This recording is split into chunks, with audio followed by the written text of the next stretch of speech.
Yo guys, I'm HP, this is Dr. Pink, and today's topic is rock guitar building speed 4. If you missed the first 3 parts of this course, check them out. They're on in the HPCrazy guitar community, listed really nicely also with all the documentation, or here on the YouTube channel. So what are you talking about today? Mindset and ears, and that's really important when it comes to speed.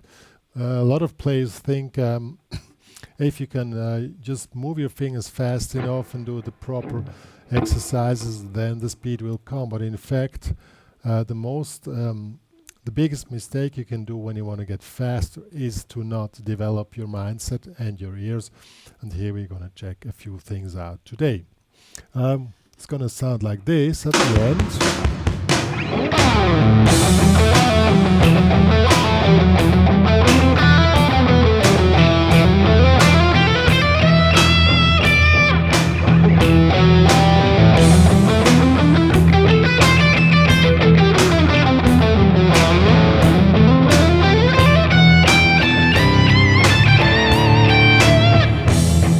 Yeah, and so on. Sorry, I didn't do any warm-up.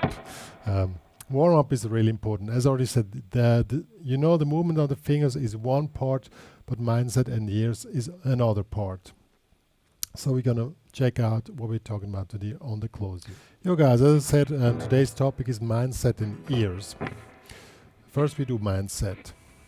When it comes to patterns, playing stuff here on the fretboard, and we want to go over the pentatonics, which we're doing here, then I recommend that you use 2 main 3-note per string patterns. I'll show you now. We're in E minor, so this will be the first one.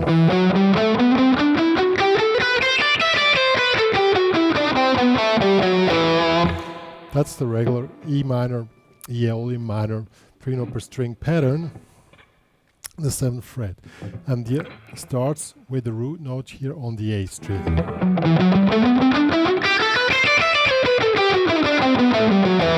The other one is this one, starts with the root on the low E string. It's quite similar to the regular pentatonic position number 1. Well, the same position, but we're moving out of the position like this. Again, 3-note per string.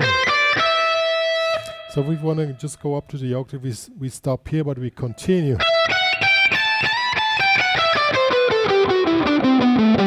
Why are we doing this? Because now here comes the trick, here comes the mindset trick. If you want to be able to play over the entire fretboard, with the pentatonic we had 5 positions which covered the whole fretboard. When it comes to mode, when you use 3-note per string, you just need 2. These 2, why? This one covers 7th fret till 12th fret. The other one covers the 12th till the, what is this? 19th fret up to here. And the interesting thing, here the other pattern would start again, which is way too high, but you cover the entire fretboard like this. If you would do this down here,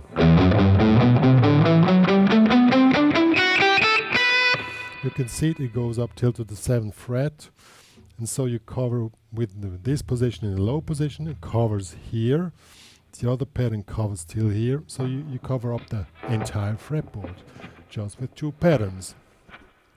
Of course, there are many other patterns are available. And maybe 3-note per string and all this stretch stuff is not really convenient at the beginning.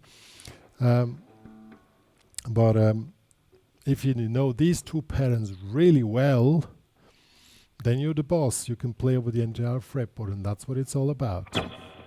And the second thing is, most of the time when you play, you're not playing, runs and fast. You just play, I don't know.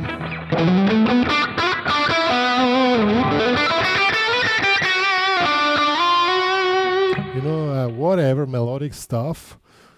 And just from time to time you use runs. So the main thing about using patterns is not necessary to be really fast. You can use fast runs. We're going to do fast runs at the end of this tutorial. But the main thing is that you hear and you know what you're playing. And that's the main thing. And that's what we're working on now today. So the first thing you need to do, first of all, just play these ones here. And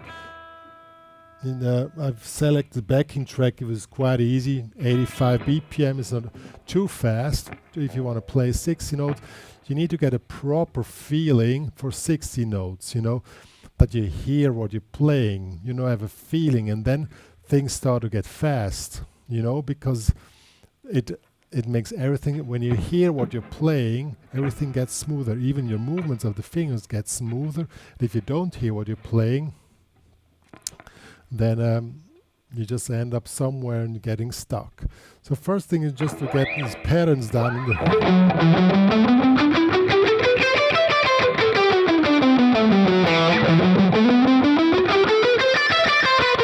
and so on. Let's do them with the backing track.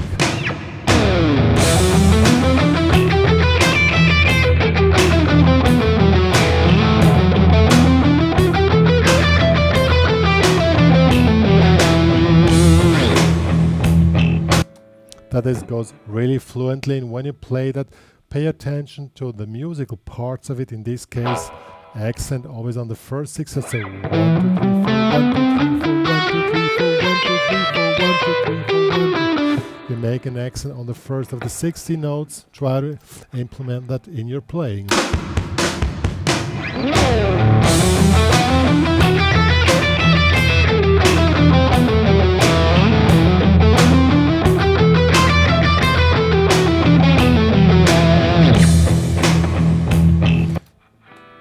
The main thing is that you don't need to think about it, just that you feel where the heavy beat is, and that keeps you pretty steady on the timing line. The second thing is, when you play melodic phrases, patterns are there. This is all notes available, but you always start to work inside the grid of a chord. In this case, we take the E minor as the grid. So we are using chord notes. We have the root note, we have the triad, and the fifth. So we start to work out stuff starting on the root, starting on the third, starting on the fifth. So let's do something like play from root till fifth. Or from here, play from third to fifth. Or here, play from the fifth till the root.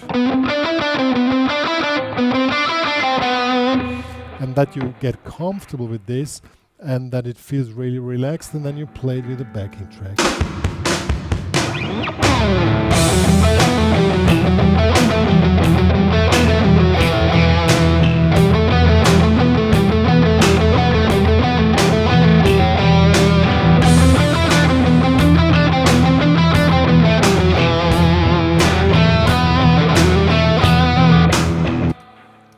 If you get a feeling where the root, the triad, and the fifth are, then you can start, you know, then you know where you need to end your runs, you know, you make them.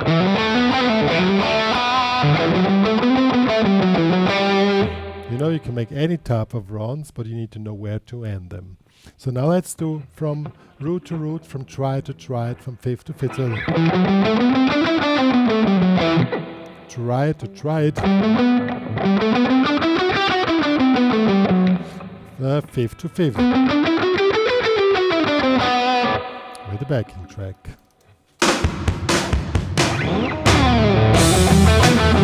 That was the other one. Wait.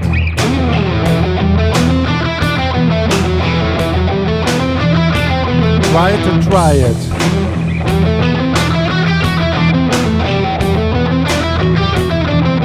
Fifth to fifth.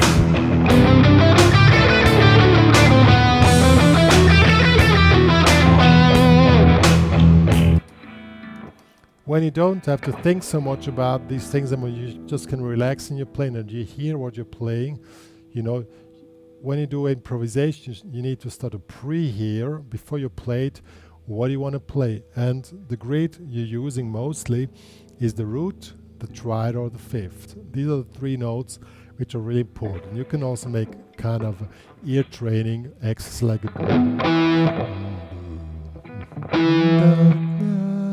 try it. You know, try to train your ears that you hear what you're playing.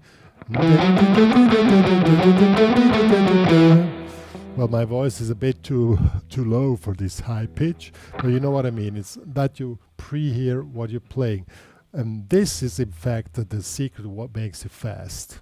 Not the fingers. Of course, if you need to have a certain training with the fingers, but you need to hear where you start, where you go. And that makes you fast, fluent, and also creative. And when you do this, then you also pre-hear where, you know, a phrase shall continue.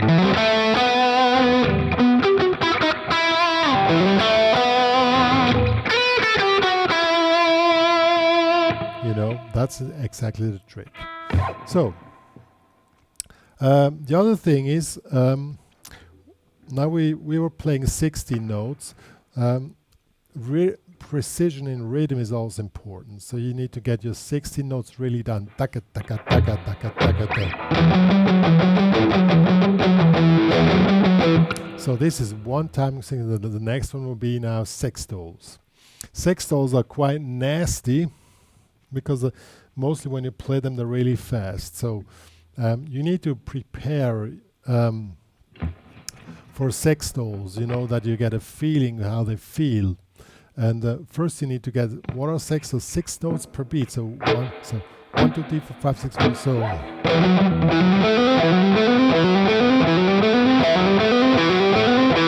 These are sextuplets, and with 3 notes per string it's really simple. You just play. Here we have 6. And one student of me once asked me, I want to play sextuplets with picking.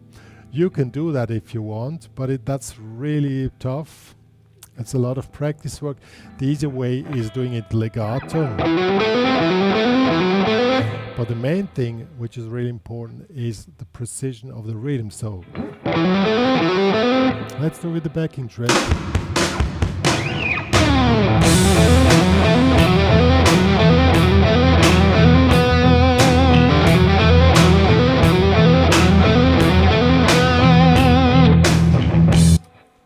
So you need to get a feeling how fast sextuplets are. Now let's try to do a run. We just use the pattern now as first. And it's really perfect because it resolves 1, 2, 3, 4, 5, 6, 1, 2, 3, 4, 5, 6, 1, 2, 3, and here we have a problem. It doesn't resolve nicely, so we need an additional note. So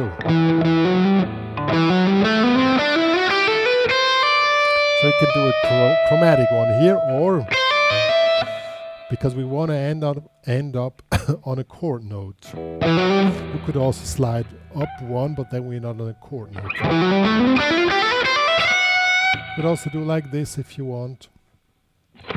When we do this thing in the upper position, and we're playing the entire one, there we do the slide, because it goes like this. Here we end up on the 5th. Okay? And here it doesn't resolve perfectly, we need the chromatic note. So, now let's do this this thing with the backing track. As I said, the point is that you get a feeling for the speed, because they are so fast, you cannot count them anymore, you know. When you practice them slow, you make 1, 2, 3, 4, 5, 6, 1, 2, 3, 4, 5. If this is the beat, 1, 2, 3, 4, 5, 6, then you still can count them. When it gets faster, you cannot count them anymore, and there you need a feeling for sextuplets, and that would work out nicely. So let's now do them with the backing track.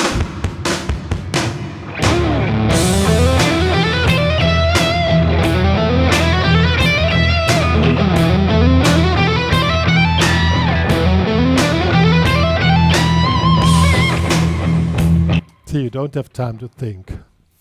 In fact, it's hard to, you know, to teach and then just do them like this. Now they really pass by fast and you don't, you know, when you want to do a run, you want to have this effect of a run, then one really simple method is you just double up.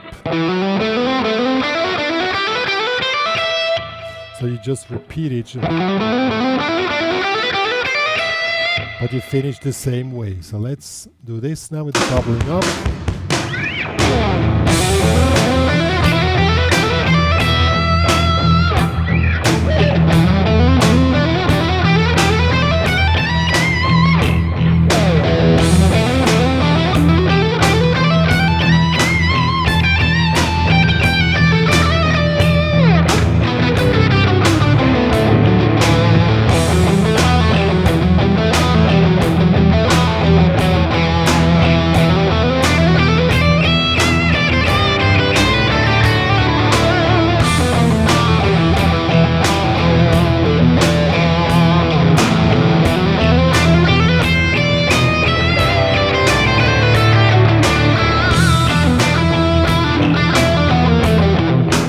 Guys, that was rock guitar building speed 4, where we train your ears and the perception of the fretboard and concept of using the 3-note per string patterns over the entire fretboard. If you want to check out the full course, rock guitar 1, 2, 3, 4, it's available in the HPCrazy Guitar Academy, plus all the files which come along with this course. Please join there. Please also if you want to know, get an opinion about where you're actually standing with your technical development, what you should work on, that's the place to go, where you can open up your own students blog and you can really get some professional advice, what exactly you should work on, where the problems are, and what is holding you back to becoming better. Yo. What else to say? If you love my channel, please share it to all the fans which you think are fans of guitar playing. Tell the community that me and Dr. Pink are existing in the world, and please also join the HPCrazy Guitar. Bye guys.